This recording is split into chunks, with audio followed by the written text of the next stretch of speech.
Ora, muito bom dia. A semana que acaba, a semana que começa. A semana que terminou foi uma semana onde todos nós estivemos com os olhos postos no Médio Oriente, uma semana muito ligeira de dados económicos, principalmente nos Estados Unidos e na Europa, e em que verificámos uma vez mais as yields obrigacionistas em máximos das últimas décadas, uma época de resultados a continuar e ainda por variados discursos e comentários dos responsáveis dos bancos centrais, tanto na Europa como nos Estados Unidos. Obviamente que os olhos estavam colocados no Médio Oriente, no conflito entre Israel e o Hamas, que consoante foram as esperanças de uma resolução, não vou dizer imediata, mas pelo menos a abrandar a escalada do conflito, dava por um lado algumas hipóteses a ativos com mais risco, não tanto ativos de refúgio, e quando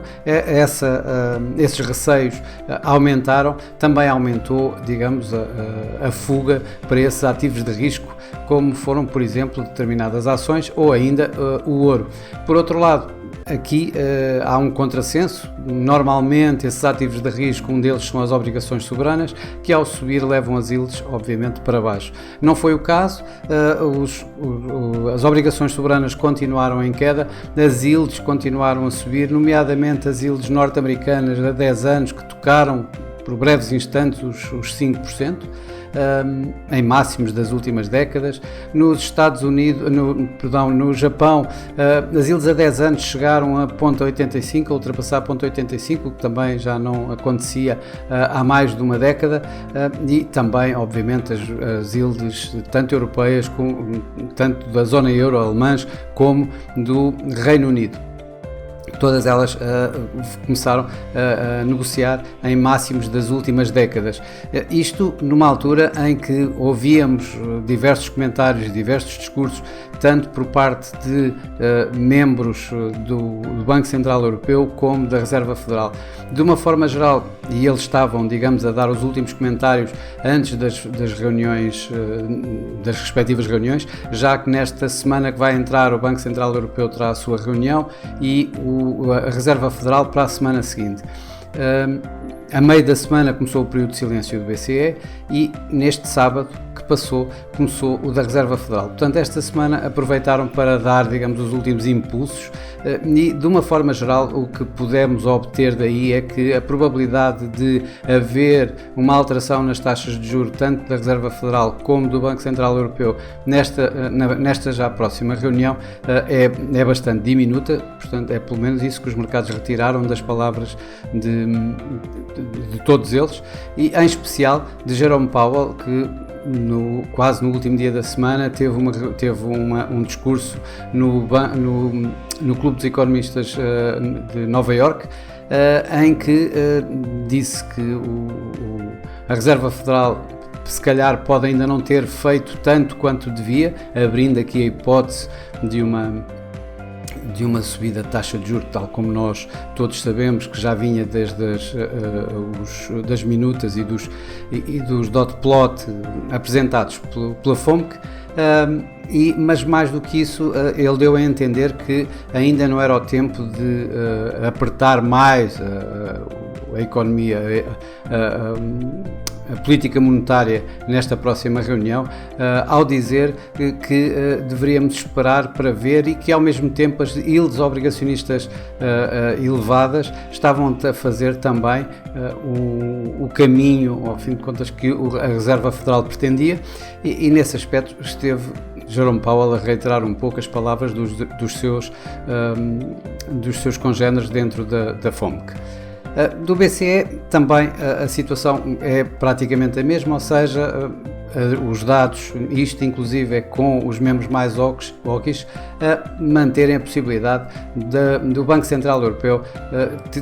que o atual nível das taxas do Banco Central Europeu são restritivas o suficiente para levarem o Banco Central, a taxa de inflação para a meta do Banco Central, nos 2%.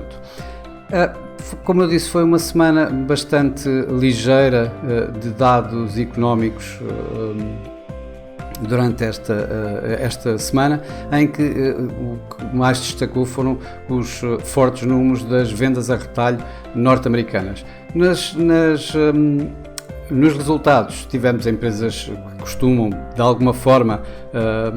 conseguir dar impulsos aos próprios mercados em geral, só que desta vez, digamos, a situação das preocupações geoestratégicas, digamos que retirou algum peso, alguma importância, digamos, a estes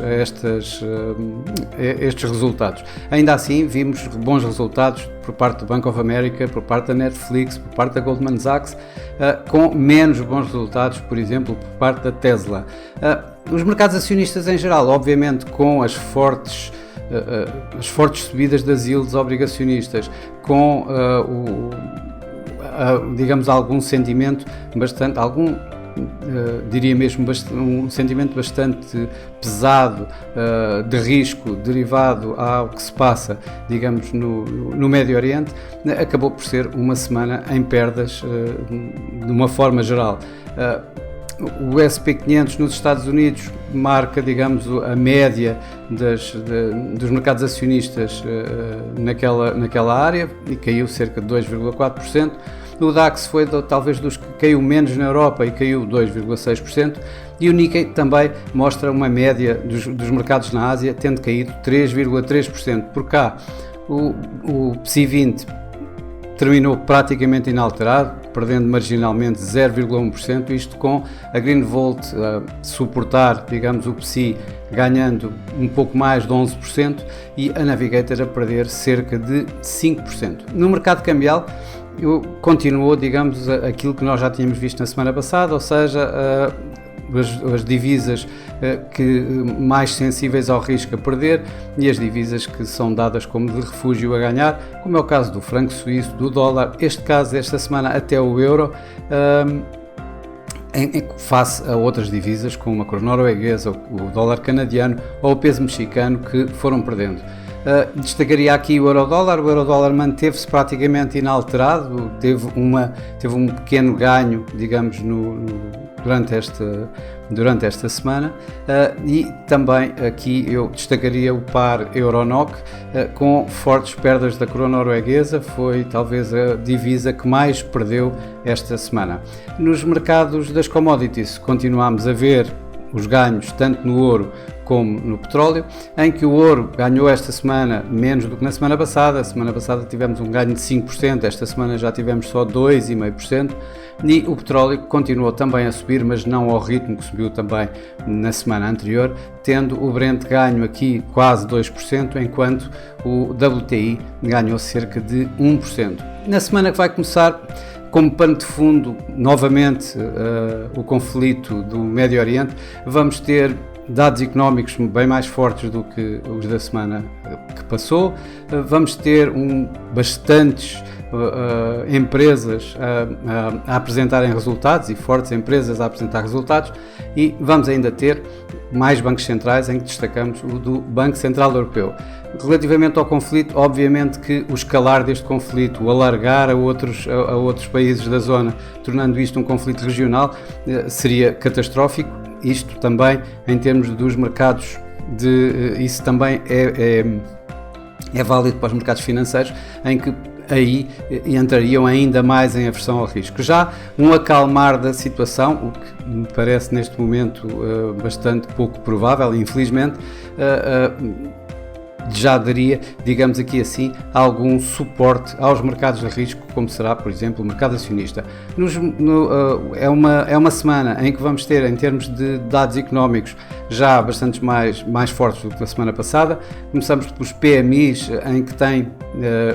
uma especial importância para a zona euro, para tentarmos ver até que ponto a zona euro poderá ou não escapar, digamos, a uma recessão, ou até que ponto é que essa recessão possa ser o mais suave possível. Por outro lado, vamos ter dados que nos vão permitir ver até que ponto está resiliente a economia norte-americana, com o PIB relativo ao terceiro trimestre, e ainda a medida preferida do Fed para a inflação, o Core PCE Price Index, e que vamos ver então, digamos, que aí poderá dar ou abrir uma vez mais o leque das possibilidades do mercado tentar verificar se sempre irá haver ou não, até ao final do ano, mais uma subida de taxas de juros. Nos bancos centrais, são basicamente os três principais bancos centrais que vão apresentar, que vão ter a sua reunião, será o Banco do Canadá, que em princípio deverá manter a sua taxa inalterada depois de um crescimento bastante pequeno que revelou no mês passado, durante este mês, e ainda com uma inflação abaixo daquilo que o próprio Banco do Canadá temia, portanto,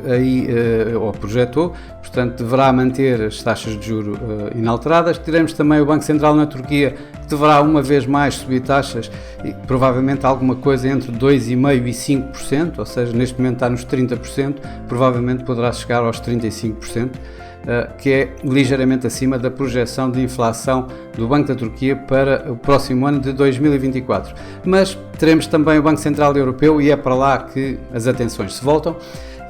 em que nesta reunião de outubro não é esperado qualquer alteração das taxas de juros, ou seja, vamos ter a interrupção deste forte ciclo de aumento de taxas de juros que o Banco Central Europeu tem tido há mais de um ano, e em que se espera que de facto isso não vá haver qualquer subida de taxas de juros, em que grande parte das informações que o Banco Central Europeu possa eventualmente ter para uma alteração só chegarão depois desta reunião, e portanto, quanto muito, a reunião de dezembro será bastante mais viva,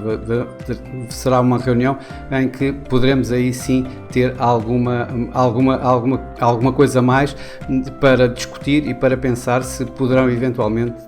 subir ainda as taxas de juros. Isto numa altura em que os preços do petróleo continuam a subir, a energia a subir, e isso poderá pressionar o Banco Central Europeu de alguma forma a subir taxas para evitar uma subida também da própria inflação. Por fim, vamos ter uma agitada semana de resultados empresariais, em que vamos ter uma Alphabet, ex-Google, vamos ter uma Meta, ex-Facebook, vamos ter uma Amazon, uma Ford, vamos ter outros, estas são grandes tecnológicas, gigantes tecnológicas, mas vamos ter também outras gigantes como a própria Coca-Cola, ou a UPS, ou ainda a Mercedes na Alemanha, ou a Jerónimo Martins em Portugal, todas elas a apresentar resultados durante esta semana. Bom, para já é tudo, uma boa semana, bons negócios, e para a semana estarei aqui novamente para uma semana que acaba, semana que começa. Até lá!